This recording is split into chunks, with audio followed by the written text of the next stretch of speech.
baseball season is upon us. And it's 2022. And there's no more lockout and all that good stuff. Diamond Diehards is on.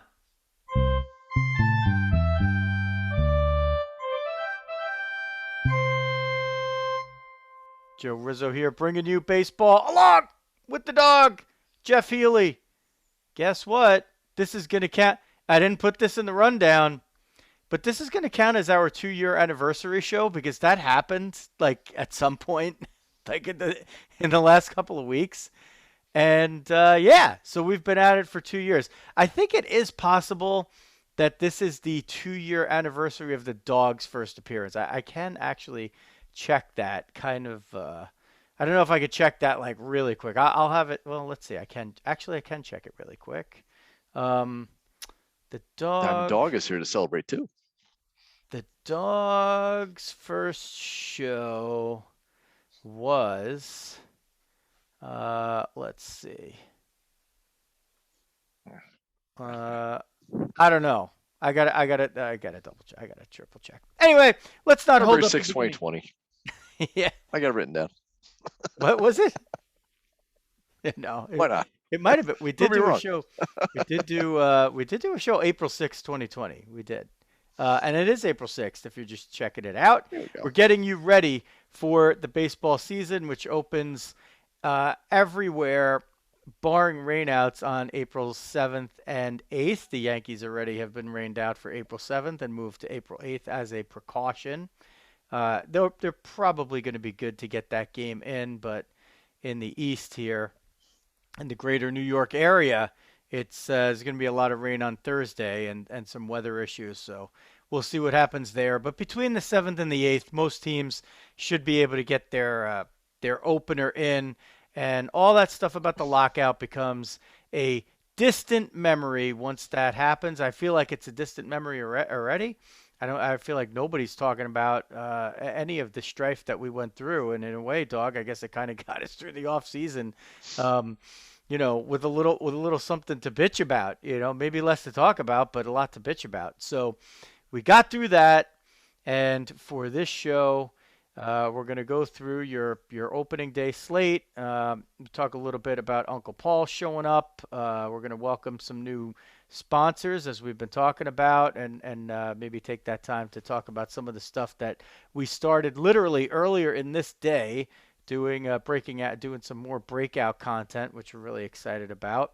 Talk a little deGrom, and then give our division and wild card predictions before we finish it off with Diehard Dads. We are back with producer Xavier Rizzo tonight. So producer Xavier has stepped up the role once again, and he's basically just doing this to kind of get out of doing homework, which he will not be exempt from, nor will he be given a later bedtime as an exception. So he's going to have to fit everything in, my studious son. And he might actually, he's going to be the subject of Diehard Dads. I don't know if he's actually going to join us for that, but we will get to that at the end of the show. I think I hear the Diamond Dawg floating in, and fired up. That means nothing better, no better time than to welcome in the Dawg, Jeff Healy, with Veteran of the Day. Dawg? All right, thanks, Riz. We have a interesting one here for Veteran of the Day. Our Veteran of the Day is currently serving. So she is Admiral Linda Fagan, and she was nominated by President Biden today to be the first woman to lead an armed service of the United States. She is also the first 4-star woman admiral in the history of the U.S. Coast Guard. Previous roles included being the Deputy Director of Operations, which is a big hitter role at Northern Command, so kind of in charge of NORAD and all that good stuff. And she also served on the U.S. Coast Guard cutter Polar Star, the only heavy icebreaker in the U.S. Coast Guard. Kind of cool. There's a medium icebreaker called the U.S. Coast Guard cutter Healy. Oh, really, Healy? Oh, really? Look it up. Kind of crazy history of the guy he's named after. But so Admiral Linda Fagan. So a very historic day.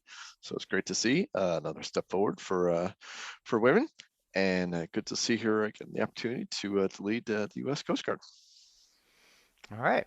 Very cool. We have kicked it off with that. If you like to watch the show, you can watch it live most of the time, as some of you might be doing at this moment on our Facebook group. We will at some point we will expand it out again. We had done it before. We'd done it live on YouTube, Twitch.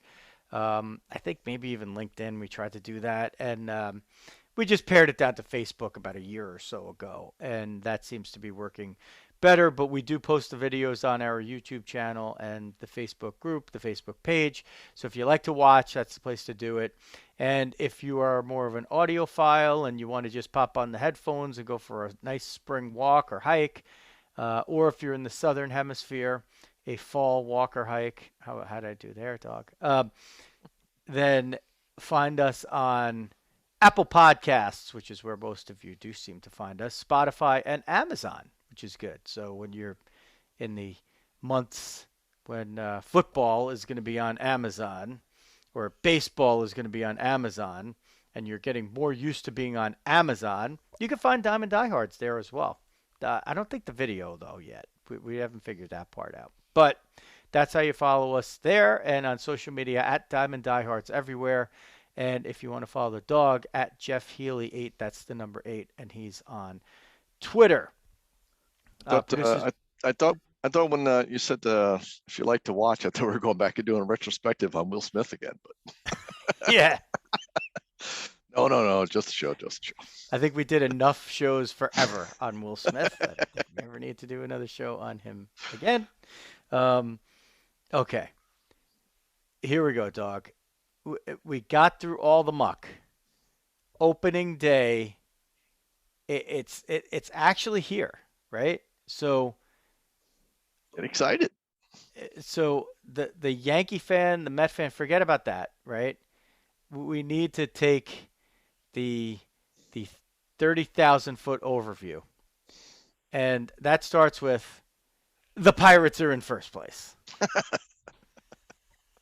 The Pittsburgh Pirates are tied for first. It might be their best winning percentage of the year, which is 0-0-0. So Pirates Cardinals, that will be one of the day games scheduled for the 7th of April. The first game was supposed to be Yankees Red Sox. And with the postponement, the Brewers in Wrigley against the Cubs at 1:20 p.m. Central becomes the first game of the year, which means that Kyle Hendricks is slated to throw the first pitch of the year. The Cleveland now Guardians, shortly thereafter at 4:10 Eastern, 3:10 Central to take on the Kansas City Royals. Zach Greinke makes his return to KC. Shane Bieber, possibly another favorite for the Cy Young in the American League, starts for Cleveland. Then, of course, the Pirates and the Cardinals at 3:15 Central, 4:15 Eastern.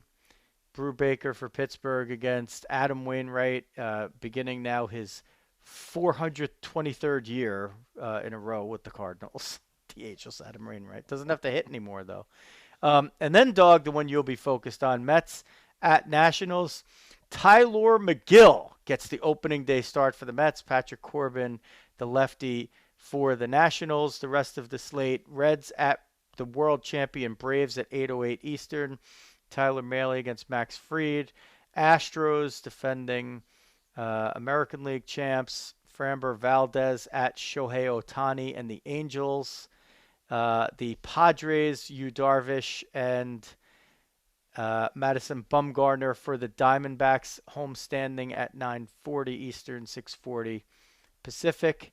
And the other postponement for the first day is Mariners at Twins, so they moved that. So we could just talk a little bit here as we get right into it about the Mets and the Nationals. Dawg, the Mets have this crazy stat. I don't know what it's up to, but they are like the greatest opening day franchise in any sport. It's like unbelievable. Like the Mets just always win on opening day. So if you are playing daily fantasy or you have a fantasy league, just pick up Tyler McGill and get the start out of him for game one, right? Like He's it's cheap. it's it's right there, right? It's laid out for you. Like That's what they do. I'm really thinking this through, right? So Dawg, he gets the start because deGrom is hurt. We don't know when he's going to pitch. And Scherzer, they got some good news, I guess, that he's not going to miss time, but they kept him on the schedule for Friday. So that's how that goes.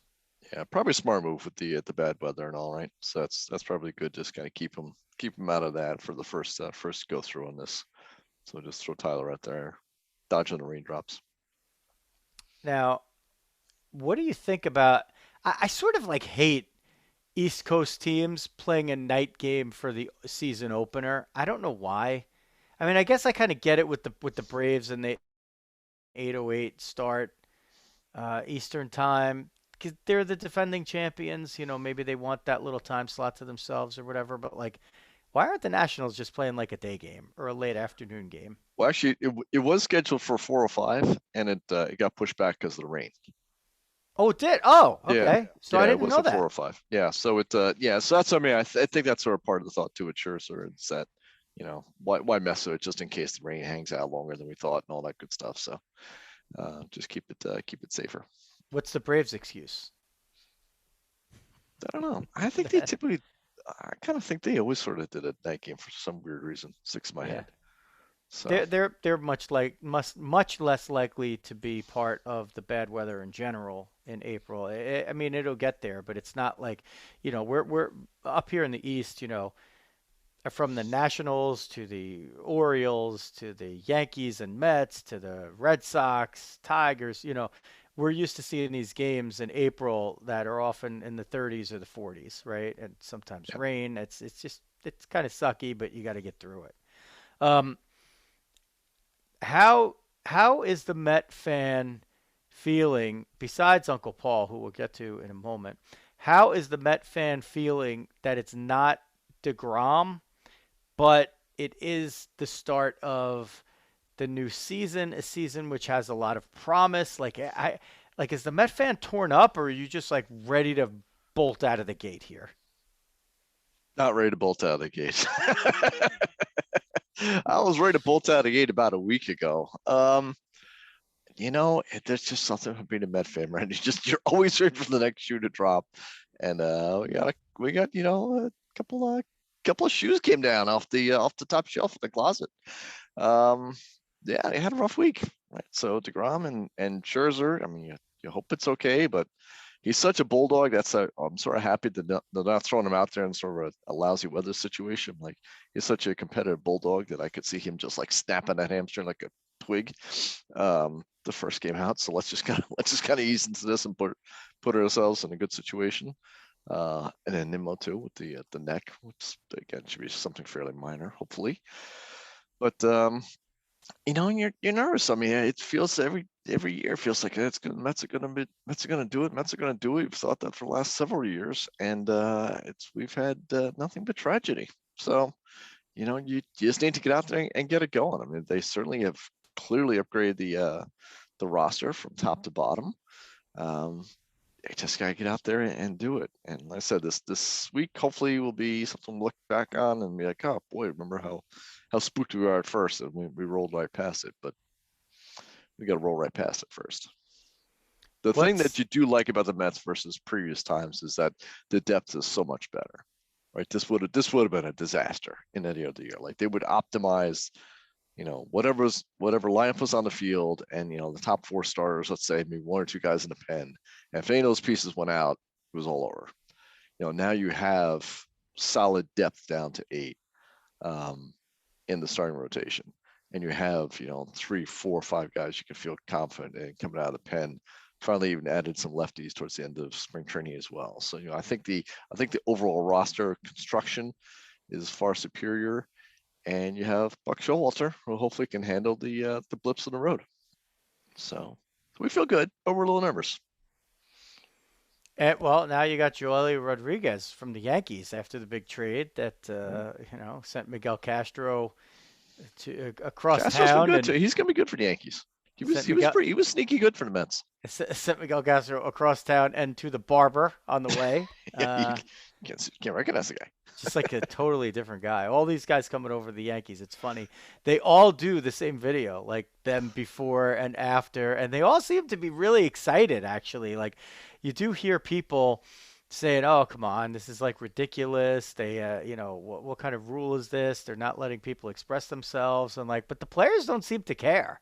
Like, nobody's battled it at all for a long time. So, like, even Garrett Cole, like, he willingly signed with them. You forget, like, that guy was, that guy had hair down to halfway down his ass. Not really, but like he kind of did. That's probably why Syndergaard didn't sign with the Yankees. Just wanted to keep it That's going a lot of all hair. the way. Travis Jankowski and Chasen Shreve made the roster, and those guys they're like some real useful players, I think. Yeah, Shreve was really good. I was bummed out when the Mets did not re-sign him last year. So I'm a big fan of actually bringing him back in. He's done well the last couple of years. I mean, listen, you had like literally no lefties in the bullpen on April 3rd, and then you trade Castro for Joely Rodriguez, and now you let Jason Shreve make the roster. All of a sudden, you got two lefties back there. Yeah. I think it makes a difference. Like, I think you really, in this era of facing three batters, right? Like, you kind of do.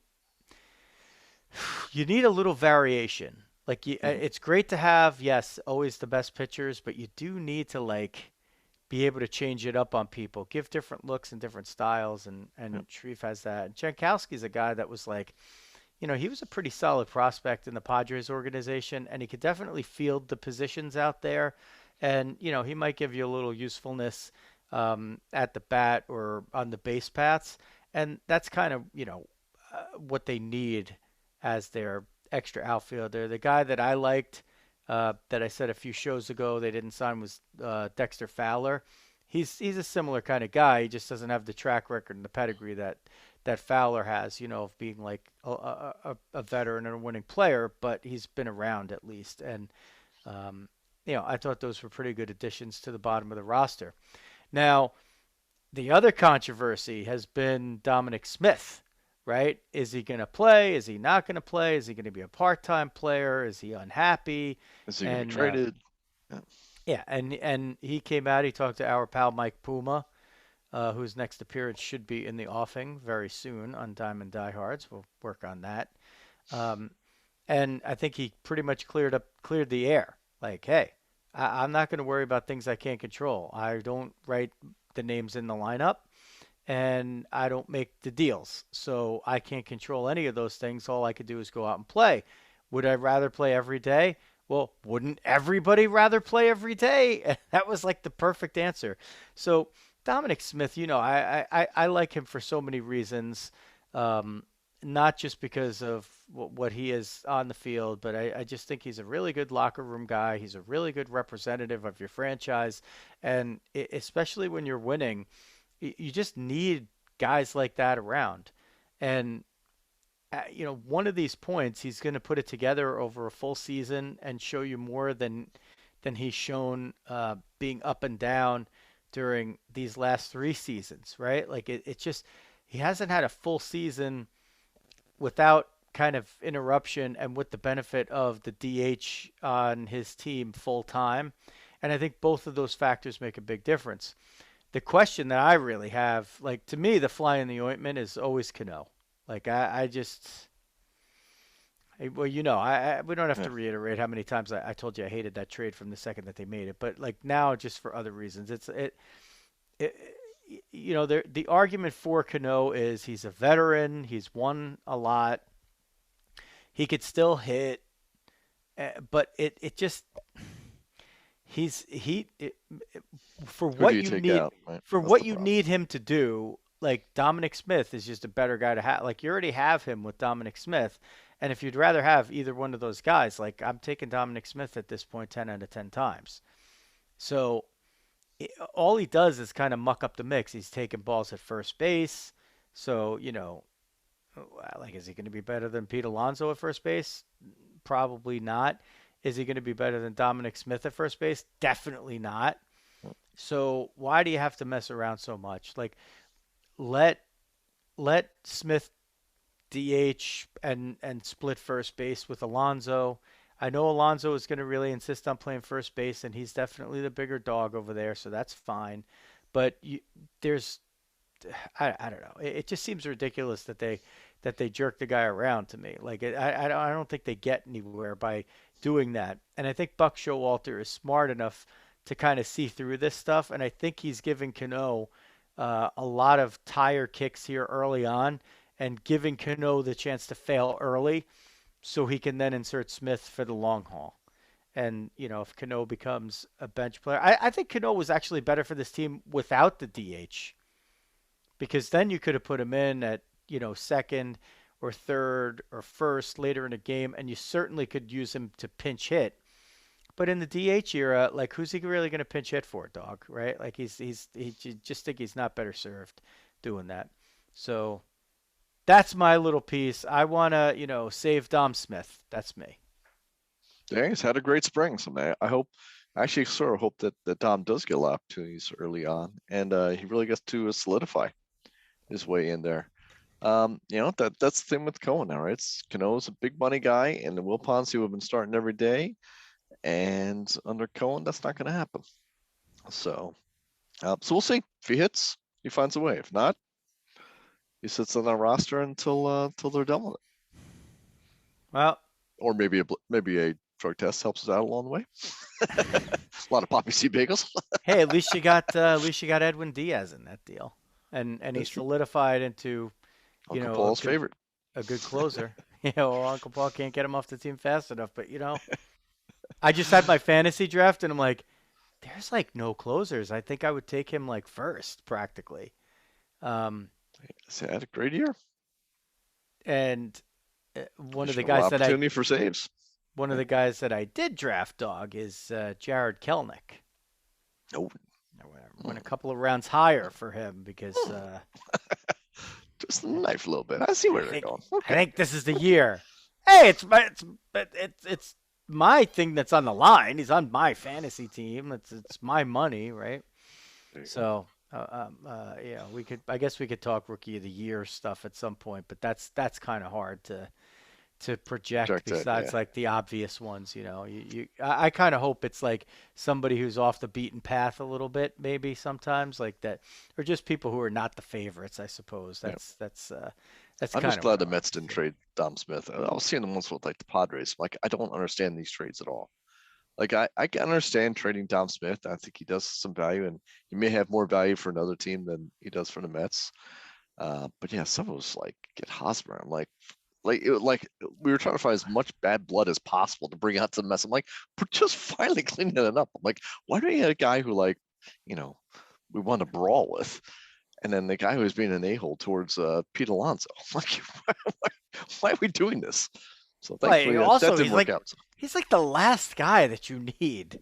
Yeah, I thought that was a good idea. I understand all that trade talk. I just sort of ignored it and hoped it would go away, and thank God it did. It never made sense. I didn't even pay any attention to it. We'll give him the money. I'm like, we just don't want him, period. I'm like, why are we doing this? Other storylines on day one. The Pirate Cardinal game, like I'm joking about the Pirates or whatever, but you have Wainwright making another start. You have Yadier Molina back. But you have making his 22nd straight opening day start, Albert Pujols, in his return to the Cardinals, and he will be DHing. Now, Brubaker is a right-handed pitcher, and I didn't necessarily envision Pujols being like the everyday DH so much, like more against lefties. But this is ceremonial, but you never know if he gets off to a good start, right?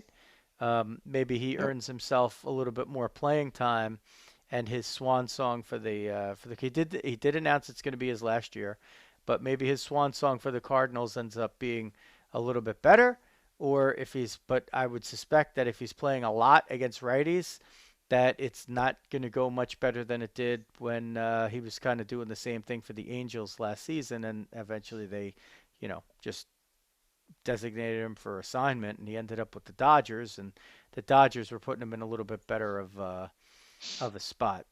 The Pirates and the Reds are two teams that are just getting absolutely beaten up, and they're both playing on this first day. Um, I think we haven't done really much on the Reds in the past. We've done the Pirates with Rob Beer Temple from the Athletics, so maybe we'll get him on. This is the time of the season to get him on while the Pirates are still in He's all fired up. contention. They got to get him on before the end of the first week before they get eliminated.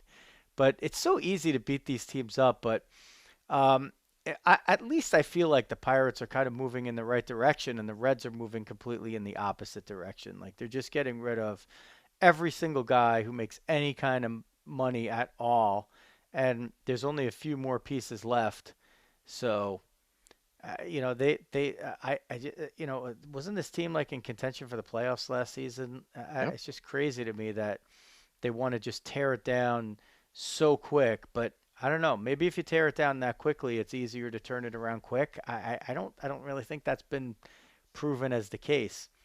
And the team that they're playing is the Braves, and they lose basically their all-star outfield last year, replaced it at the trading deadline when they had basically around the same record as the Mets, and they go on to win the World Series, and now they have all these guys back, so and they kept Eddie Rosario, they have Marcell Ozuna coming back, and they have Ronald Acuna Jr. coming back.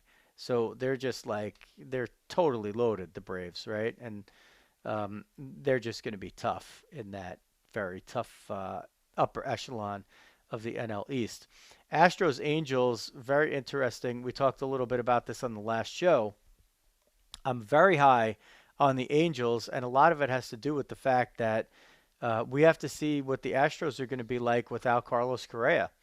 Um, while as a Yankee fan, he was not the guy that I wanted, and I was satisfied that they did not go after him. I was surprised as everybody when he signed for the Twins with what he signed for, but uh, there's a good chance. You have to figure that even with them getting Verlander back, the loss of Correa at least creates a lot of questions. And if the Astros were a 95 win team last year, I think there's a chance for some regression off that. Even if they find his replacement to be uh, satisfactory or even a little bit above, um, I just don't expect them to repeat what they did last season. And you're not exactly dealing with the powerhouse A's anymore in that division. So you have two teams that are going to be, I think, taking a regression. And what is that going to lead to? That opens the door a little bit for the Angels and the Rangers.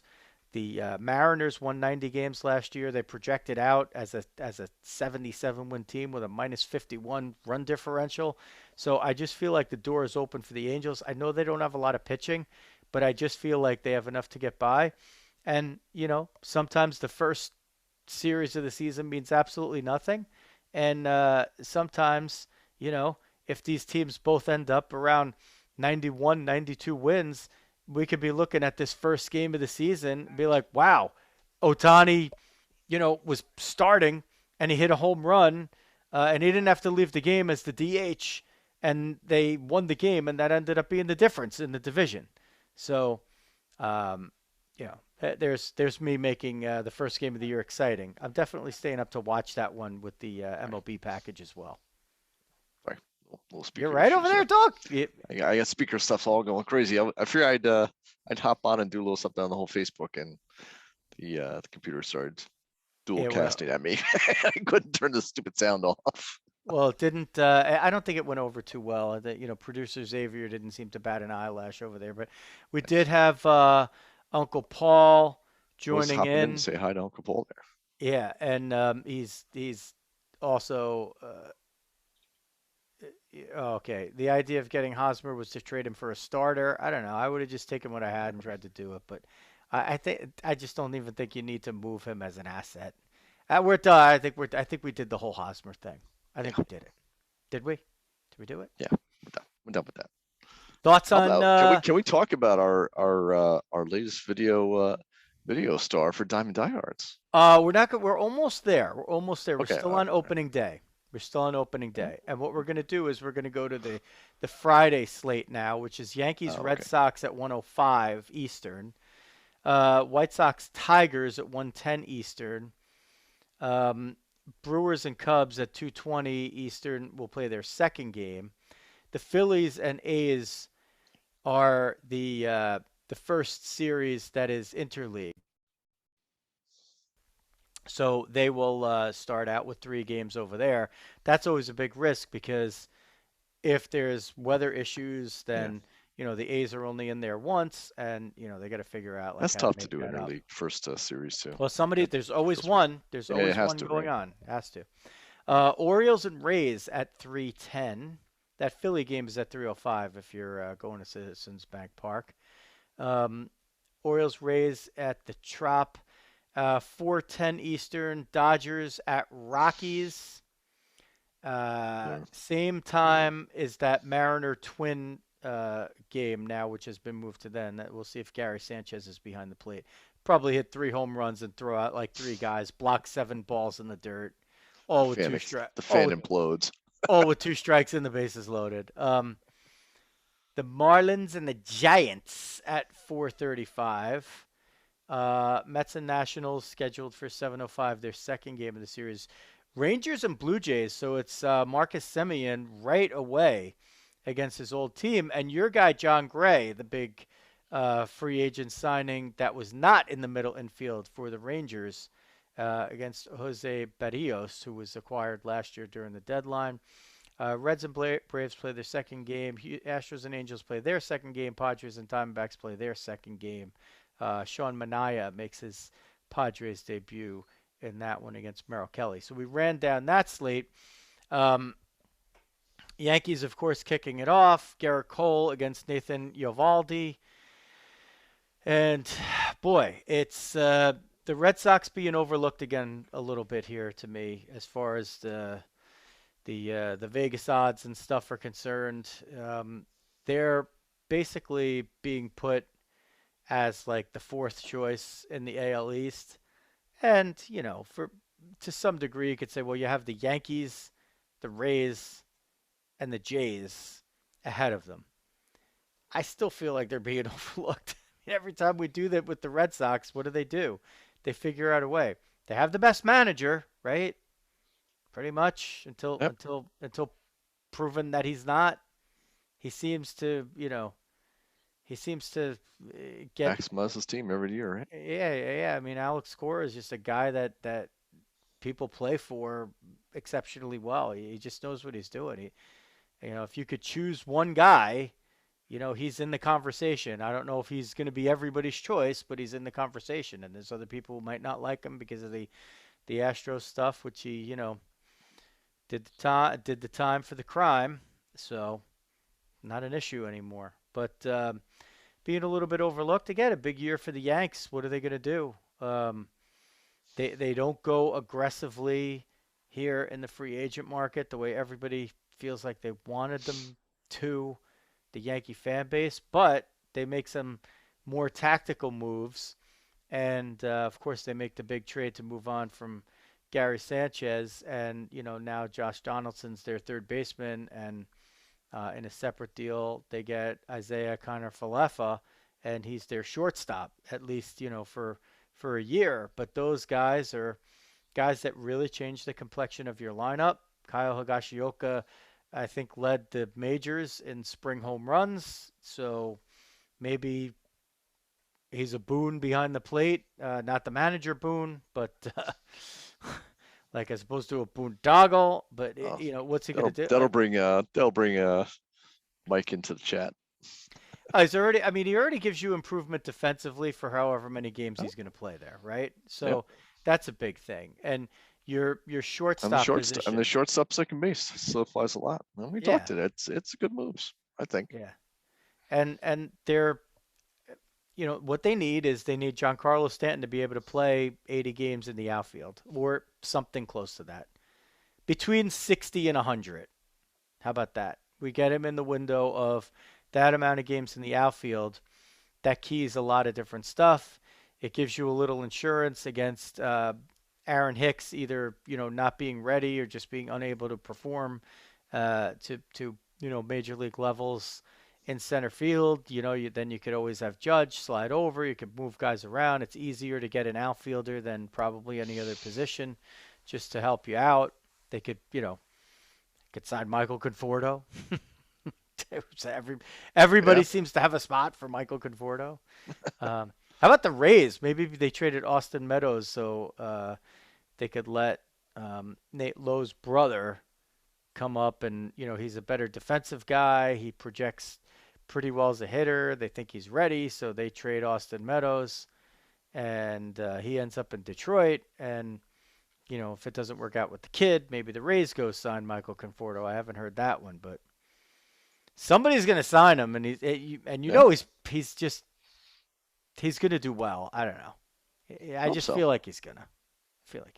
He's a good kid. I mean, he's someone I think you would kind of want to root for. I think I think Boris kind of screwed him. He probably should sign the deal. I thought that was a pretty good deal offered to him last year. I think it was 4,100 whatever. I'm like, sorry, dude, that's a pretty solid deal. Given the stats that he put up and stuff like that, that was more than fair. Kind of put up there, and he may look back and regret that one. So he had the Mets. He had to try and prove it last year. He didn't do it, so he's got another prove it year coming ahead of him now. We'll see. But even if he does well in his prove it year, he's just one of those guys that's now, he just missed a window. He's a year too late. I agree. He's gonna have to put up, MVP contention type numbers if he wants the term and the dough. Otherwise, he might get one or the other if he puts up all-star numbers, right? Because people are going to say, well, they're going to hold it against him that he hasn't been out there, and that it's opening day. And listen, if there was one team that was convinced, right, then somebody would have signed him by now, right? They're just they have to be convinced. And that's not a good sign for the player. It's not a good sign for today or going forward. It makes the hill a lot tougher to climb. And it's tough with Boris, I think, too. I think Boris, just unless you're a big money guy and a big money team and you're willing to go in and throw a bunch of dough, Boris sticks to it. And maybe that's gonna be the right thing for Conforto, or maybe it's not. I mean, once again, I don't know. Again, say the Mets do go and get him, right? And sign back with him, and maybe offer him a bunch of bucks to do it. Is it the right move for him? Is that really where he's going to be able to maximize his value and get on the field and be in a key spot in the lineup and so forth? Or any other big market team? It's unlikely, barring an injury, that he's going to slide right into a top middle lineup spot, right? So he's it's just not a good situation.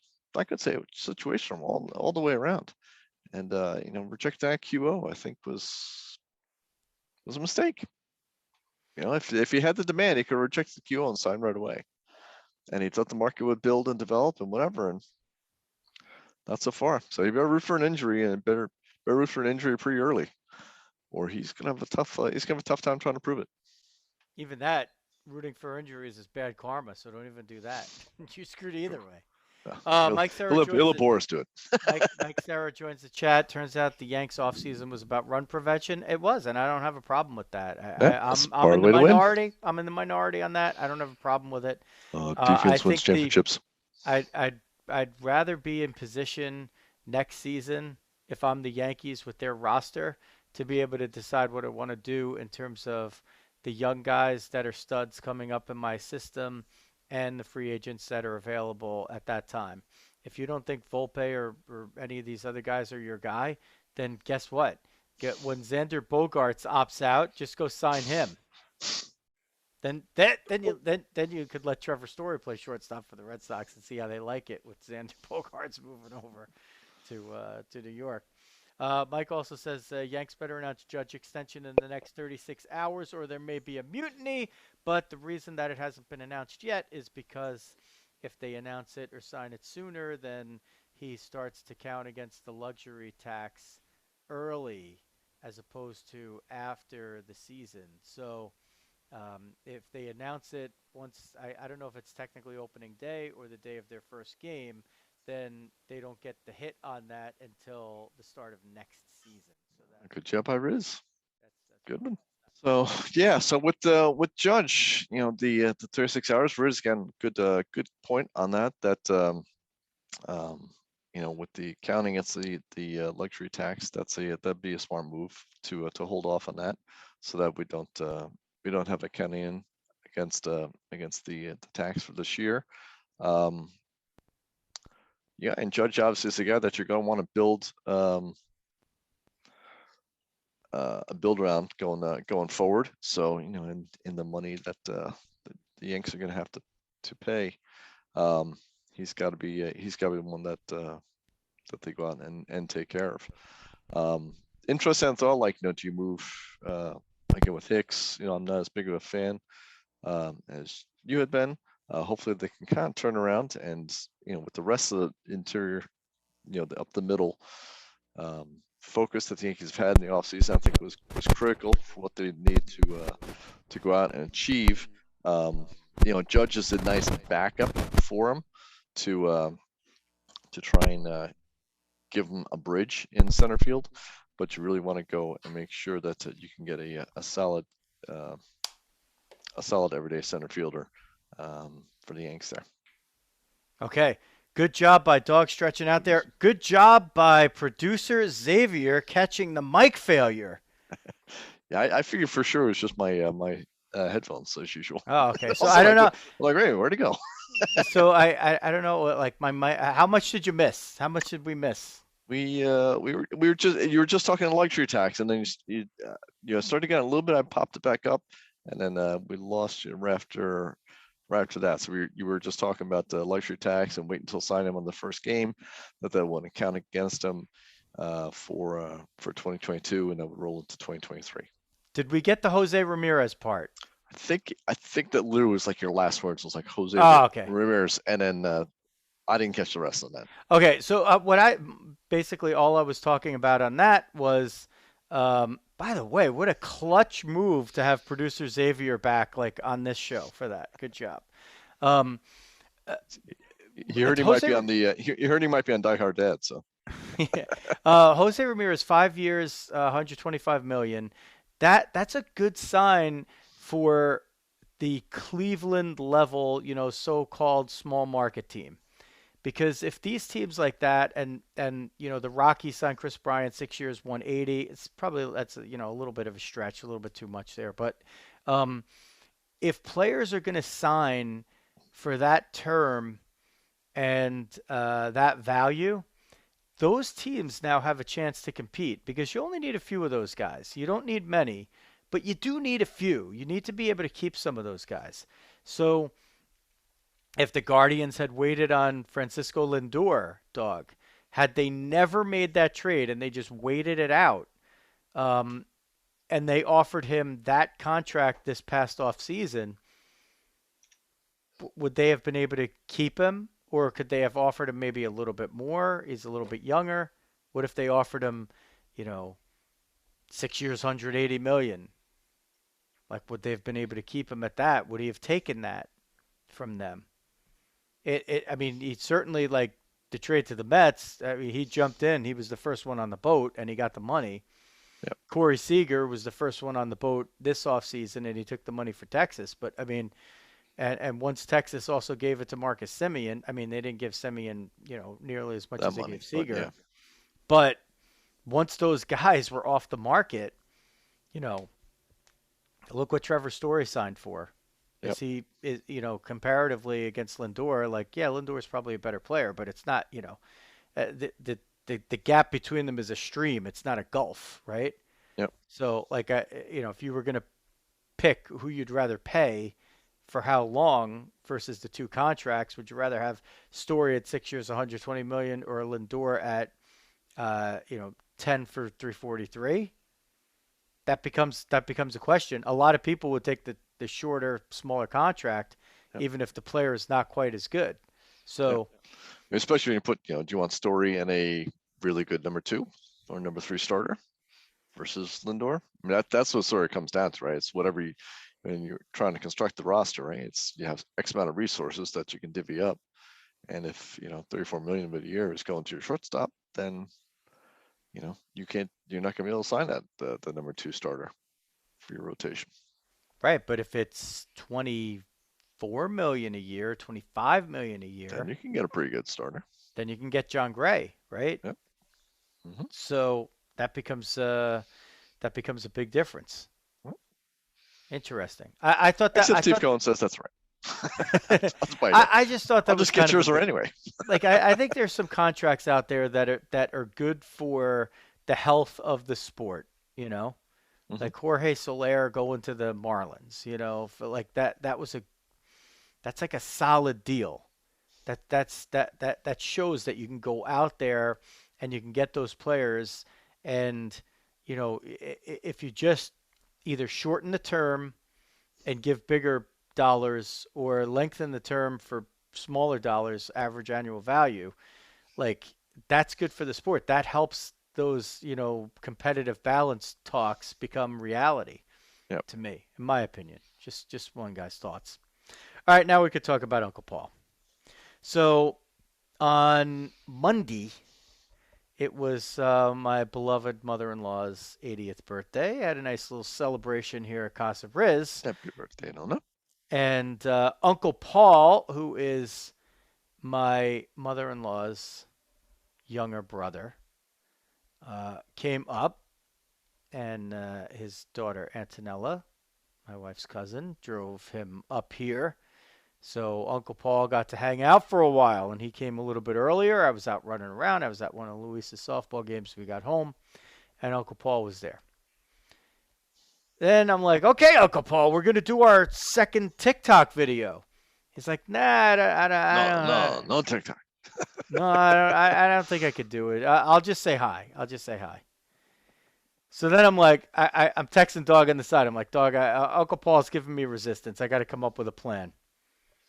Uncle Paul, what you drinking tonight? How about vodka cranberry good? Yeah. So that was how does Mike Francesa say it? A heavy what? Heavy pour. Heavy pour.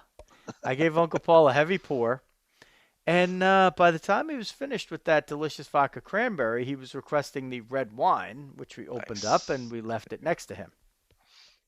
So one vodka cranberry and two red wines later, maybe one and a half, we had our TikTok video, and already it's burning up because every time Uncle Paul's on TikTok, it's a big success.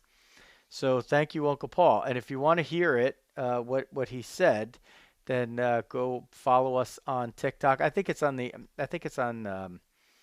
Instagram as well. I posted it. I think I posted it everywhere.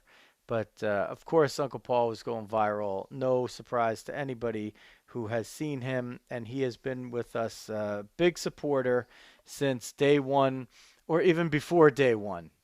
And it's good to be able to actually see Uncle Paul, and then to also get him a little bit of recognition out there for all the good that he does and all of his fun opinions about his beloved Mets. But first and foremost, he is a baseball fan, and I think he conveyed that. Although I think we focused just on the Mets on TikTok. And Dawg, you saw Uncle Paul's math, right?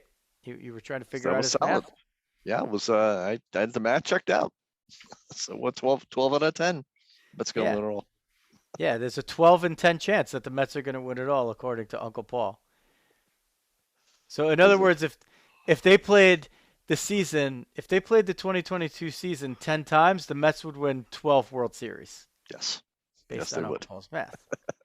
And Uncle Paul gives us a thumbs up, as well deserved. Science. It is math, science. It's science. Yeah. The science. Uncle Paul's on top of it. Uncle Paul's on top of it. Okay, Dawg. I think it's let's take a little time. Speaking of recognition, we'll at first take a moment to recognize two of our wonderful longtime sponsors. FMSgraphics.com is a family-run, family-owned business for the last 50 years, and they will take care of all of your printing and promotional needs. Go to FMSgraphics.com, like many of our listeners and viewers have done. And with just a couple of clicks, you'll be completely taken care of on your printing and promotional needs. That's FMSgraphics.com. So you could be anywhere for that. But for this next group joining our existing one, your ears should prick up if you're in the North Jersey area here in Bergen and Passaic County areas, which is as our analytics show. We do have the majority of you who are from this area, hence that's why most of the shows are focused on Yankees and Mets, at least for today. But as we grow in other markets, maybe other sponsors will decide to execute on their locality. But for now, Bergen and Passaic County areas, if your ride is dirty, there's only one place to go, Dawg, and that is Big Ed's Car Wash. Big Ed's Car Wash in Fair Lawn, New Jersey. Ed has a 118-foot tunnel. He does everything clean and green. Your vehicle will exit that tunnel sparkling on the outside. And if you want to get the service that cleans up the inside too, I encourage that as well. Tell Big Ed that Diamond Diehard sent you. Big Ed's Car Wash in Fair Lawn, New Jersey. If you are passing through the Bergen or Passaic County areas, very easily accessible, not too far from Route 208, not far from Route 20 in Patterson. In fact, situated perfectly between there. And if you like to drink coffee, there's Dunkin' Donuts. Basically, there's like 5 within like a mile radius over there as well. So, okay, now we're gonna welcome a couple of more. Did we get Dunkin' Donuts? Oh no, but we should. We might be able to, based on our most recent on a recent veteran of the day. We might be able to work the Duncan angle. Welcoming in Gatto Acupuncture and Wellness in Glen Rock, New Jersey. If you are experiencing, let me check this. Let me check. I can't use it right now. Extra part of the copy here. Yeah, if you back pain, neck pain, joint pain, that sort of thing. That's what most people are going in for, pain relief now. But the acupuncture, you could do a lot. You could do a lot with acupuncture. You're over 50, just go there. Something's going to hurt by the time you get there. Yeah, that's true. Or even if you're under, if you just, who should be there right now is probably Jacob deGrom. I'm not going to lie. Yes, he should. Jacob deGrom with the a lot of pins. Impingement he needs. He needs the pins in there. Book online at Gatto Acu, GATTOACU.com, or call 551-212-3845. Gatto Acupuncture and Wellness in Glen Rock, New Jersey. Clean, brand new, super service, and we welcome them to the Diamond Diehards family.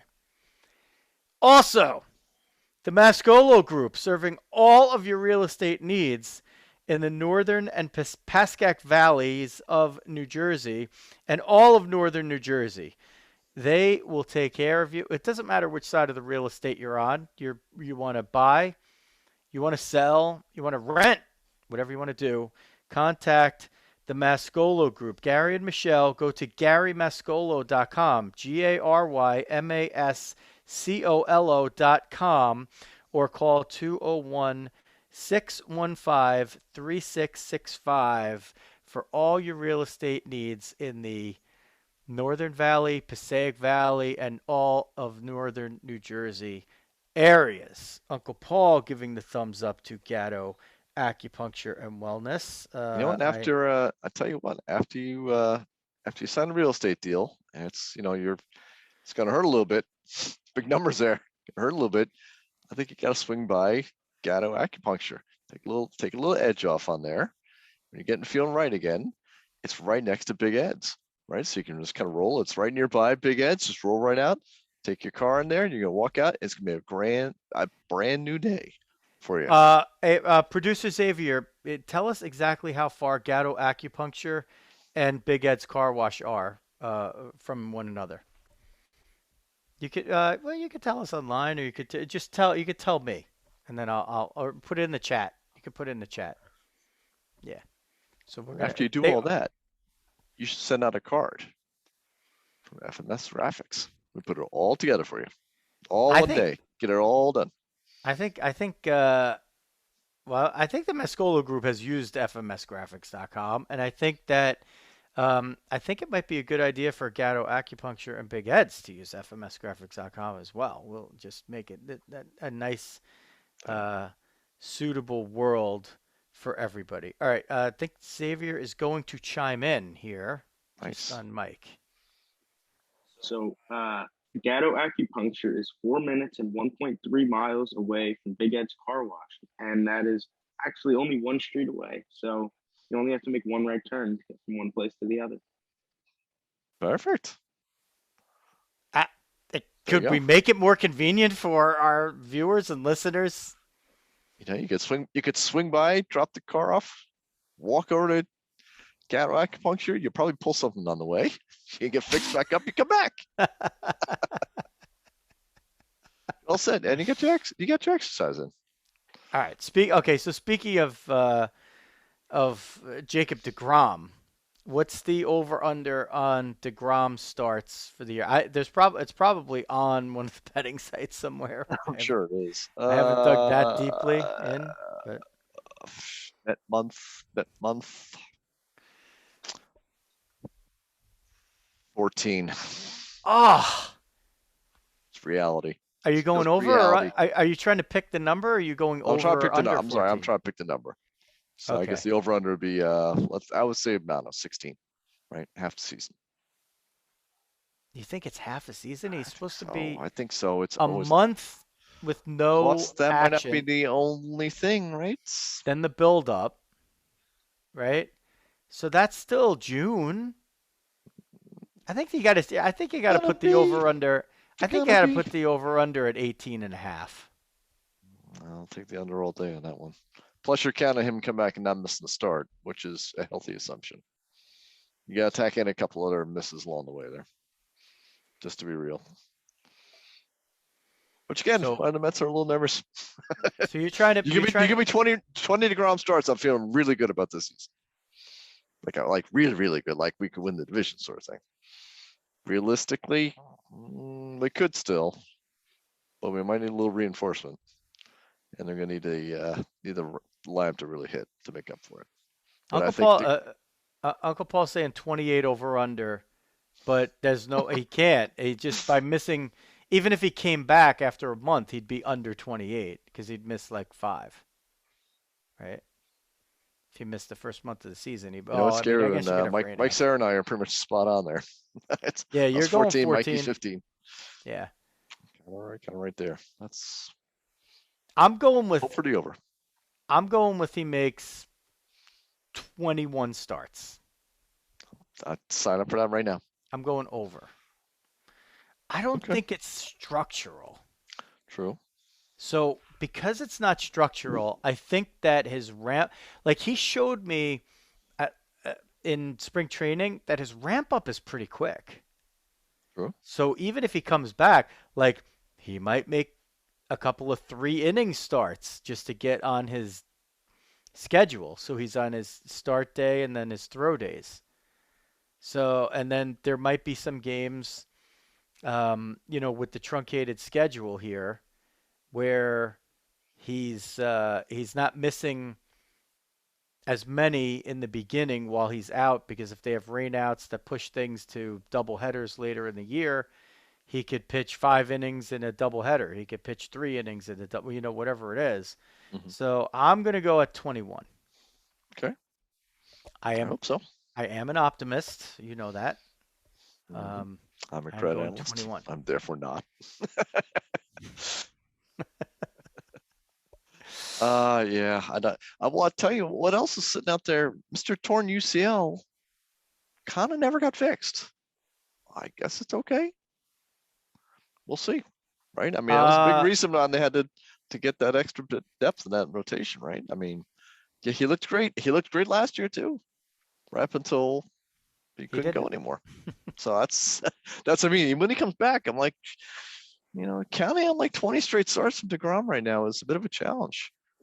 And I guess hey, he's a phenomenal pitcher, right? But he's talking up a lot on like that whole sort of he's going to take the opt out. I'm like, see how the year goes, Jake.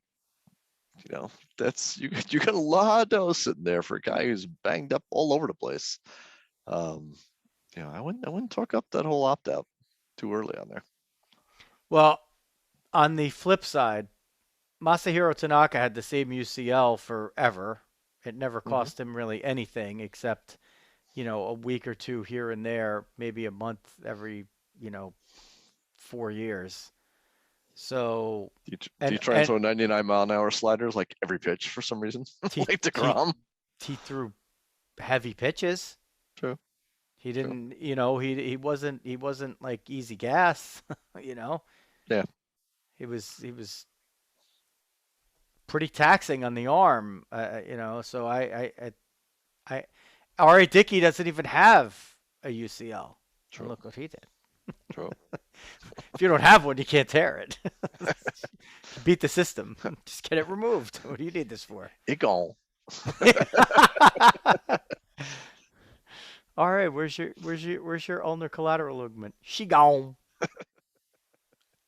He might have played with Jeff Fry back in the day. Yeah, that's true. I didn't even put together. Yeah, probably. Maybe. I don't know. I don't know if he was with the Rangers then. It might have been a little bit after. Yeah. I think he'd been old enough. I'm not sure if he was up yet. Hey, that's how the Mets got Syndergaard. Yes, they did. And Travis d'Arnaud. As the throw-in. That was a great one.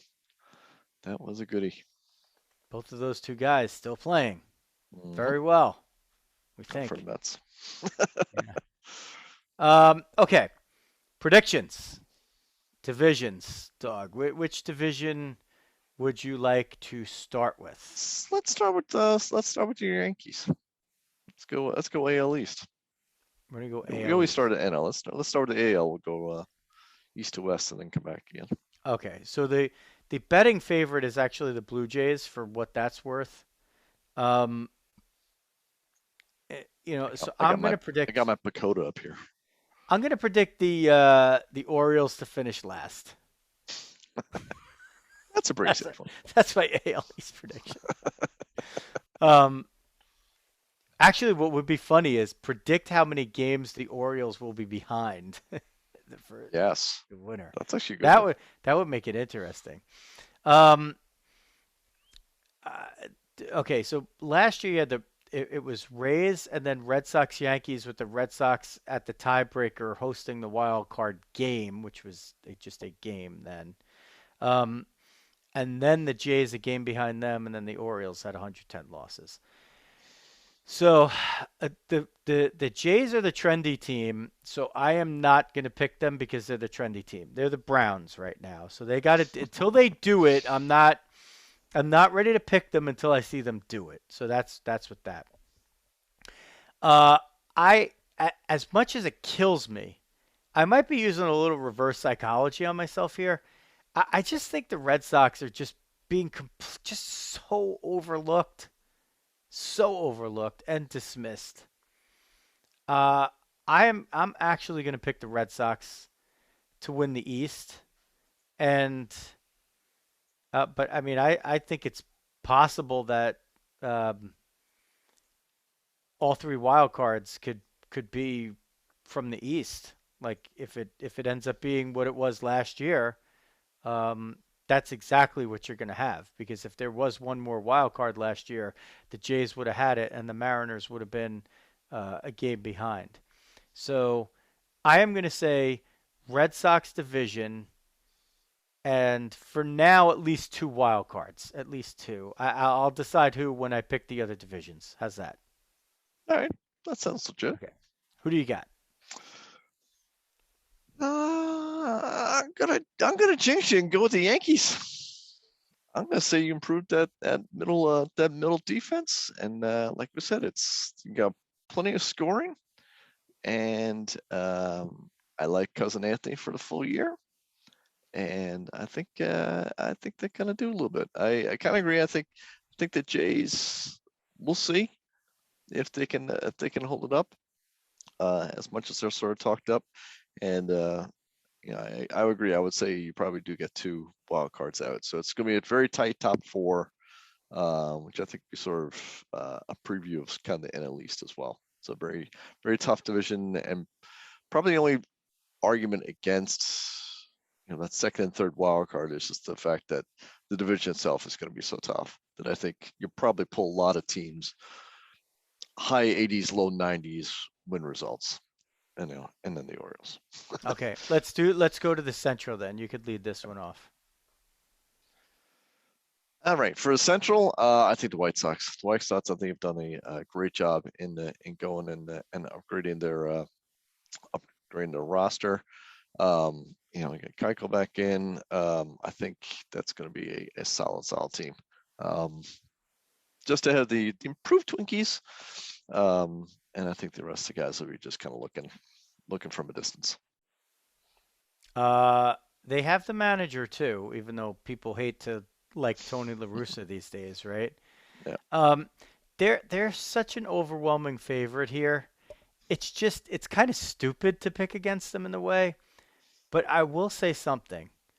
I'm the underdog guy in me is really feeling like, boy, it would be something if I predicted the Tigers preseason to win the Central and they actually went and did it.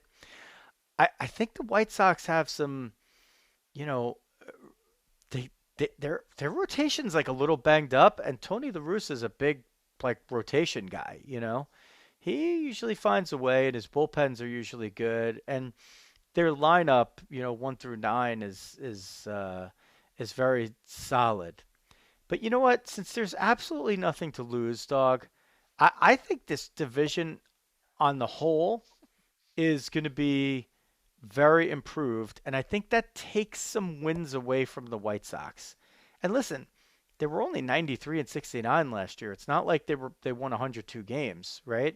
The Rays won 100 games in the AL East, which was a much harder division. The White Sox won 93 in, a division that was not as bad as you think it was, but because the Twins 73 wins, the Royals 74 wins, the Tigers 77 wins. The then Indians 80 wins. So they were far back, but they weren't 48 games out the way the Orioles were. They were 13, 16, 19, and 20. So if you lose a little bit at the top and one of those in the middle of the pack jumps out, I'm just going to throw a dart, and I'm going to say the Tigers stun the baseball world and win the Central. They're my San Francisco Giants of this year. I say the Tigers come out of that pack somehow with all that young pitching and a couple of things coming together in the lineup. Going off the board there. That's crazy talk. Okay. I know. Yeah. Crazy. A little Javi Baez. Javi Baez come back. Maybe he hits 40. Goes crazy. He could. How shocked would you be? Not shot. I mean, he could do it. He could do it. He could. So, they would need a few things to break right. There's no question about it. They need a lot of things to break right, and they need a little, they need a couple of things to happen to the White Sox. But those things are already happening to the White Sox. Lance Lynn is basically their deGrom at this point. They don't know when he's going to pitch again. They hope in a month or two, but we don't really know. Yep. That's fair. And they don't have that much, behind, and they have another injury in the rotation. So we'll see how that goes. Yeah. I'm going Tigers. There. Tigers. What about the West in the American League, Dawg? Well, you got to kick it off. You had your big soliloquy in our last show. I did. Okay, so I'm picking another 77 and 85 team to improve to a division winner, and that will be the Angels. And I don't like sort of that, since I said that, they've become kind of a trendy pick, but I don't know if people are actually picking them to win the division. I think they're more picking them to maybe be in contention for a wild card. The Astros bring in Verlander back from his year off is definitely a plus, but he's still a question mark, and now he's had to do that rehab, and he's 39. So we really don't know what he's going to come back with. I actually expect that he's going to be close to what we're used to seeing Verlander be.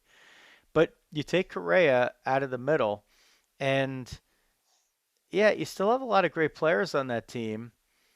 But I don't know. That's a chemistry experiment that's gone right for a long time, and now you just took like maybe not the best player, but maybe the best player, but certainly the most key ingredient out of the mix. So we'll see. They just, they won 95 games last year. Are they going to win 95 again? I think it's a big question mark. You don't know what you're going to get from Verlander, and now you got to figure out what's going on with Gray. So say they lose 5 games and they still win 90. Mariners were 90 and 72. I think they're going to be hard pressed to make 90 and 72 again. The A's were 86 and 76. They'll be lucky if they win 76, let alone 86. They might not even win 66. The Angels were, even with the team that they had last year, which Mike Trout barely played, they were 77 and 85. They're going to be better than that this year. They don't need to make up that much ground. They could win that division with 90, 91 wins, I think. And I think they have enough to do it. And I think if they're in position, they also might be able to go out and be a team that would willingly make a trade and spend money to get the pitching that they need. So that's why I'm picking the Angels. I didn't mention the Rangers. They won 60 games last year. They made a lot of improvements too. I see them being a 500 team, possibly even better. But I think they're even more short on pitching than the Angels are. So I don't think that they can make that run from worst to first. But I wouldn't be surprised to see them, battling in the mix for a little longer than you expect. So I'm going Angels there, Dawg. Right. I actually agree with you on the Angels, but that's be lame just to go with that. And I'm not picking the Astros. So I guess by default I go with the Mariners, though again, the run differential last year makes that 90 wins seem a bit of a ghost. I guess we'll hope that that your boy Kelenic comes up big for him and can start to lead him up there. But my head source says Angels or Astros, but I'm going to go with Mariners. All right, Dawg goes Mariners. So are we going to try to do wild cards too? What? So yeah, why not, right? So we did two for I think we each did two for the East, right? Yeah, but we could change. Well, I said at Uh, least. I said at least yeah, two. so you said two, East. two or three. Um, let's see. Uh, I'll probably stick with the two for the East and one in the West. I'll probably say the Astros themselves will probably hang in there. Okay, so you got the Astros, and then you got which two from the East? Well, You actually, have the Yankees winning it. I'll take your Angels. No, that way I'm not stepping you too much there. So I think they're at least gonna make the playoffs. So I'll go Mariners and the Angels getting the wild card, and the Astros just miss. And then And then two which from two? the two. Which two from the East? Let's see. So I had am I picking I had the Yanks. So uh, I'll go with the Jays and the Rays. I think the Red Sox are just gonna fall just a little bit short on that. I'll take the other two. Okay. See, I made it really tough for myself by picking the Red Sox to win the division. And by picking the Tigers in the Central, I kind of have to knock off the White Sox, I feel like. I feel like if the Tigers win the Central, they win it at, you know, Yeah. 90 and 72 and the White Sox get 89 and we log jam like I think the Rays are a little susceptible this year. I don't feel like the Rays are as sure of a thing as they've been. Feel like they've had a lot of like overperformance, and I think it's hard to put together back-to-back seasons like that. So I'm going to take the Yankees as one wild card. The Blue Jays, I am going to keep them in the wild card mix. It is very tempting to put the White Sox in there. It is very tempting to put the Astros or even possibly the Mariners in there, but I think more the Astros. It's very hard. I'm trying to project these things out like to razor thin margins. Um, and you know, I got to back up what I was saying, right? So If I'm picking now, I'm picking either the Astros or the Rays to be out of it, or I'm picking one of the two of the three division winners last year to be out of the playoffs completely with expanded playoffs. How dumb am I? Um, all right, I'm going to knock the White Sox out. I'll draw a line through them, and I'm going to give it to the Rays. So I'm going to give all three wild cards to the AL East. I'm going to give it to them, with the Red Sox winning the division. But I think it could be Red Sox win the division at 94, Yanks, Jays, Rays at 93, 92, 91. Like, I think it's that. I think it's going to be very similar to what we saw this year. Maybe the Red Sox nudge ahead at the end, but we shall see. That's what I'm going with. Oh my God, do we still have to do the NL? This is ridiculous. You do the NL East, please. I need a break. This is way harder than I thought it was. Much as it pains me, I'm gonna have to. You know what? To hell with it. I'm taking the Mets. What? Yeah, I was about to say the B word. I'm like, you know what? To hell with it. Even though I'm taking the under on deGrom, we're gonna somehow find a way, and I'm hoping the Angels fall down so we can pick up Syndergaard for the stretch run. But yeah, I'm actually gonna take the Metsies, and I will go. I'll circle back in the wild card. I think there's gonna be less wild cards in the NL East than the AL East. I'm kind of thinking maybe just the Braves in that, but maybe we'll come back in that one. Okay. It is very, very hard to pick against the Braves, but I have to say, I love the Phillies this year. I love the Phillies. Ugh. I think they are being very overlooked. I think the Phillies grab that division. I think it's close though. I think it's real close. And I wouldn't be surprised if the Braves or the Mets won it. That's for sure. I do like the Mets pitching depth. Like I like their depth, and I like the way they've kind of reconstructed their bullpen here in the last few days, especially. And I like the line. Like, I think there's a lot to like about the Mets. I really do.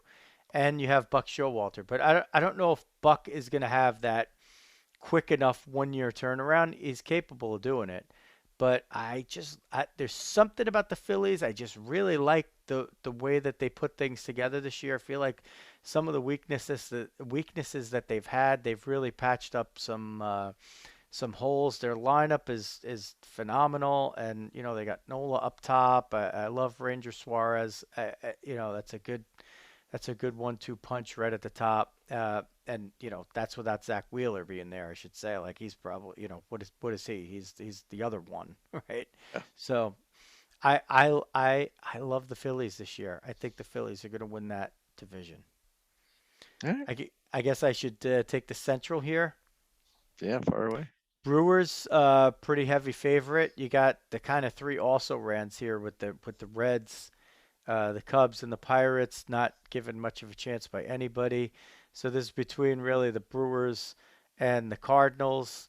The Brewers' frontline pitching is just too good to ignore. I think the Cardinals somehow always find a way, but now they got to find a way without Mike Schilt. So that was kind of the thing that I sort of liked about them before, and he's not there anymore. So I'm going to just take the chalk there, and I'm going to take the Brewers to repeat as Central champs, Dawg. Yeah, I'm gonna lay one on that. I think it's tough really to go anywhere other than Brewers in this one. Yeah, I'd never put it past the Cardinals. Yeah. I mean, I think they overachieved last year, frankly. I just don't know if they can continue. I mean, they're just another year older, right? Are they gonna be able to squeeze it out one more time? I don't know. They're even more than a year older. If they added Pujols, they basically added like a full year of age to everybody on the team. Exactly. The mean went way up. Okay, so the NL West is the NL West from last year is a good example of like why we go off the board here sometimes and make a bold pick, because nobody picked the Giants to win the division last year, let alone to lead the majors with 107 wins. But that is precisely what they did. Now, you have to feel some regression is coming for San Francisco. Um, they did, pick up Carlos Rodon. They made some good acquisitions, and they kind of, in a way, give you no reason to think that they couldn't do the same thing. But you got to be really bold to pick against the Dodgers, and I'm not going to be bold this year. I think the Padres maybe jump into that San Francisco role, um, but maybe just don't quite have enough to run it, all the way through the way the Giants did last year. But I think the Padres will be improved enough that they might be able to catch up to the Giants this year. Okay. I would argue on the Dodgers. There's just too much to overlook on that one. So I go with them. I I have a feeling it was tough. They didn't have Melvin. I'd feel stronger about this. I just got a feeling that Padres are going to disappoint again. It just feels like that. There's just something wrong with that. I don't know exactly what it is, but that just doesn't feel like the chemistry is right on that team. Oh, you know what? And I totally have a different look on that, and I'm going to tell okay, you why. okay, Um, I get the feeling that in a way the Tatis injury is almost. I mean, don't take this the wrong way. It's the quote I'm using air quotes. It's the best thing that could have happened to the Padres because now they have to go out and they have to just play ball. They can't stand around watching Fernando Tatis Jr. be the centerpiece of everything. Everybody's just got to go out, play a role, and win games. And they have a lot of players that are able to do that. They have, of course, Manny Machado being the chief example of that, but they have like the Cronenworths and you know their pitching staff they added to it. Yu Darvish was not himself after the injury last year. He had a horrible second half. He's going to be back to normal, I feel like, as long as his back issues don't flare up, and there's no sign that that's going to happen. They went out and they got Mania. They got the the bolster in the bullpen's a little bit questionable maybe because Mark Melanson's not there. He went from there down to Arizona, but closers actually in San Diego they've always done a pretty good job with their bullpen, so I don't have that much of a concern there. I actually like the pieces they have. I like the pitching that they added to what they already had, and I think they just get to go out and play ball for a while. And then when Tatis is ready to come back, it's sort of like what Buck Showalter was saying about deGrom. It's like being able to make a trade mid-season for a superstar, and then all of a sudden you inject him back into that lineup, and like, hey, now we're really playing ball here. So that's kind of why I like their improvement. Like I feel like we've seen it in the past. Like there was a year that Canseco missed like half a year with the A's, and then he came back into the lineup, and you're like, wow, with half a year of Canseco, that's the one year that they actually went through and won the World Series. The Kings one year in hockey had half a year of Gretzky, and he comes in, and that's the only year that they made the finals, right, with that group. So I think there's here I'm citing recent examples. fortunately, our But audience our audience skews to the mature side. yeah, they sure do. So yeah, I kind of like the Padres to improve for that. But that you're talking about going from 79 and 83 to clearly the Dodgers are going to be a 100-win team, even if they're not that good, right? But and they definitely look. They have some question marks too, but most of their question marks are only like, are they going to be great or really great? Like if their worst case is like 95 wins, right? Like if everybody kind of sucks, like they still probably win 95 games. And the Rockies and Diamondbacks are, going to be flat, or the Diamondbacks might improve a little bit, but yeah, it's the Dodgers division. For the wild card, Dog. Um, uh, you you said you already said the Braves, right? That's one of them. Yeah, yeah. I'll circle back for my wild cards here. I'll go with Braves, Phils, and the Cardinals. I think the rest of that NL East is going to be a little weekend. And that's maybe me stretching out that I think the Padres are going to kind of disappoint. But I think the Cardinals and the Padres are both going to be teams that could take advantage of being a weak rest of the division and kind of pack it in. So that's kind of why I take the Marlins out of it for the NL East. And arguably, you could be talked down to just one of the two is probably aggressive in NL East. But I talked down the Cards and Pods enough that I don't know if they're each going to make it. So I'll give one with the Cardinals, and I'll say the Braves and the Phillies find a way. Okay. I'll definitely give you the Braves for sure, since neither of us picked them to win the division, but we're both picking them to make the wild card. Yeah, that would be like a stunner if they didn't make it. Whereas like you could make the cases for the other teams in the East, like if they didn't do it, you know. After that, it definitely does get dicey. You didn't pick anybody from the NL West, and I'm picking, I think, two from the NL West. I'm going to pick the Giants and the Padres. I could be convinced of the Mets.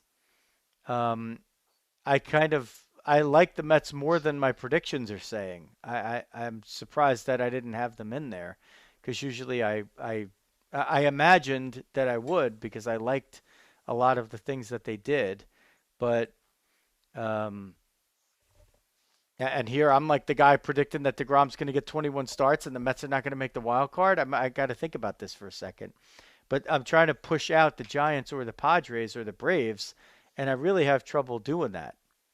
Um, I guess in the end, You really think the Giants over the Mets? That's a bold Dawg, statement. Dawg, That's a bold statement. Dawg, they won 107 games last season, and who did they lose? Who did they replace Johnny Cueto with Carlos Rodon? That's not losing, that's gaining. And maybe they got a lot of platoon stuff, but it wasn't really a fluke. I mean, their expected win loss was 103 and 59, and they won 107. The Dodgers' expected win loss was 109 and 53. They won 106. So that was the margin. But they were plus 210 run differential. I mean, that's if they regressed to plus 100, right? They're still going to win over 90 games.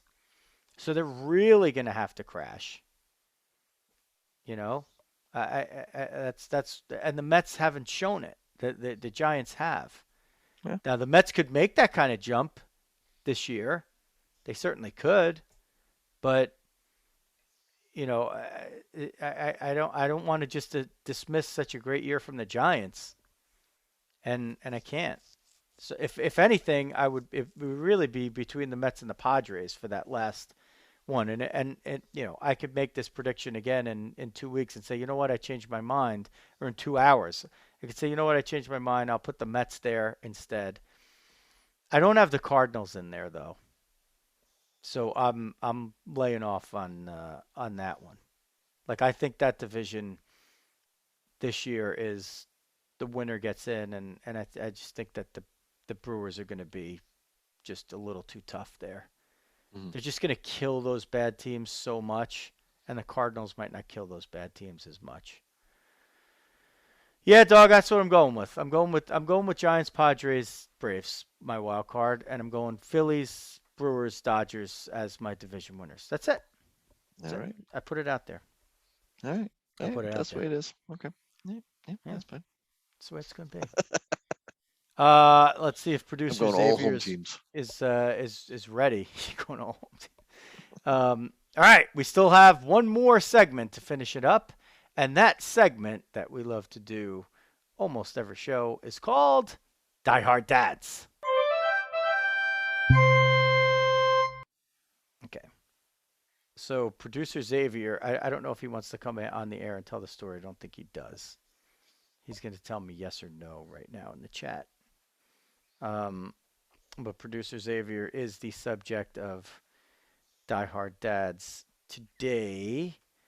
He might chime in at some point. Okay, you just throw something at me if you want to get it. So the Rizzo triplets are permit drivers here in the state of New Jersey, which means as long as a licensed driver of age 20 or something like that is in the passenger seat, they could drive and with limited access. So we work very hard. We take our driving very, very seriously in this house, and nobody takes it more seriously than producer Xavier.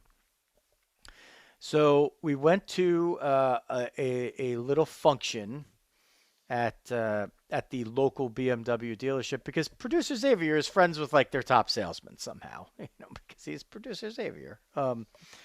And actually you can follow at, what is it, Tech and Cars, at Tech and Cars on Instagram. Actually, and he's a really good photographer. So we're at this pretty cool event, and BMW, they're showing off their new electric cars, which are, by the way, like totally sick. And we're driving home, and it's not that far from our house. It's probably 4 or 5 miles from the house, and we're on a main road, but not a highway. And producer Xavier is driving, and he's already, I will say it, he is a quite accomplished young driver. All of that practice on the simulators has worked out, and he's applied many lessons, and he's doing very well. I feel very comfortable with him driving while I am in the passenger seat co-piloting. But there's always still a lot to learn, and we were going over some of those things. And lo and behold, a fucking deer sprints right out from his left side, and instead of creaming the deer, he sees him at the last moment, hits the brakes, turns the wheel a little bit, bumps the deer. Fortunately, no damage, really. Maybe just very minor. A little deer hair on the front of the car. Deer was fine, got up, ran away. And producer Xavier was fine as well. So we're thankful for that. He was a little shaken up in the moment. However, he did decide to stay behind the wheel and drive the last 2 or 3 miles home, whatever it was. So I have to give him a lot of credit. But as Uncle Dawg said after I told him, good. He gained wisdom and experience. And I think that was the lesson of the day for producer Xavier. I don't know if he's going to chime in. If he's going to chime in, he's going to tell us. But I think that's my diehard dads. Very nice. Dawg putting little clappies in the video on there. I think actually you missed the big buck. Rob deer. Yeah, thank God. God, I think producer Xavier actually is going to chime in now. Oh, here we go. Yeah, he is going to chime in. I mean, not much to say other than stuff happens, and it's the inevitable. But I think that with the situation that I was given, I think that I don't think that there was really much else that I could have done. It is what it is. Nothing really happened, so that's good. Nobody else was involved. Nobody got injured, nothing like that. Was able to drive home and just carry on, That's how it goes. All right, good job there. Good job there by producer Xavier. Yeah, stuff, and that's a lesson on why you drive defensively. You get your both hands on, you're always scanning, right? Because life is a way of jumping out there, right? So it was nothing you did, you were doing, it was nothing that was almost a bad outcome, but you were able to take what Mother Nature threw at you and avoid it.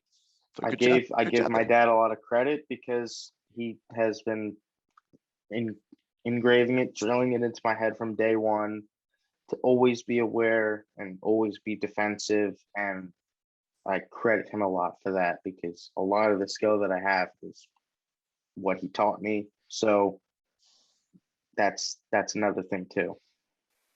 Don't forget to credit mom too, because you're on the and my mom.